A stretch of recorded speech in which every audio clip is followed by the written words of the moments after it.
What's up, 2 Nation? I'm Hot Sauce Boss, the mind behind the Mountain Dew hot sauce. And what we're gonna do today is actually share the top secret recipe for this hot sauce with everyone so that if you don't get one of these bottles, you can just make it at home. Now, I have to get Mountain Dew's approval before I can publish this whole thing, but I'm pretty confident that they'll be cool with it, right? First step we needed to take in developing the secret recipe was to go ahead and take a look at all the different ingredients in the product. The first ingredient is obviously carbonated water at your fingertips. I mean, how are we gonna make it taste like Mountain Dew if we don't have the carbonation? Gotta have the bubbles. We knew this had to be an all-natural sauce, so we went ahead and used raw instead of high fructose corn syrup.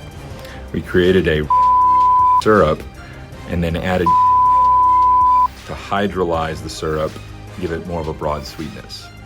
Making an all-natural Mountain Dew wasn't easy, but the real breakthrough came in when we used that yellow bottle in the middle, which is adding that to the blend created the perfect all-natural Mountain Dew. And as you can see, the color is very similar as well on the finished all-natural Dew. That's real Mountain Dew on the and the all-natural on the. Finally, when it came to formulating the hot sauce, we decided to use a true Verde style recipe with as the base and then a blend of and sweet to give the perfect balance to this green sauce. So there you have it, all-natural Mountain Dew secret recipe. If you've got any skills in the kitchen, you should be able to knock it out yourself. And if you don't, look for a chance to win a bottle coming soon.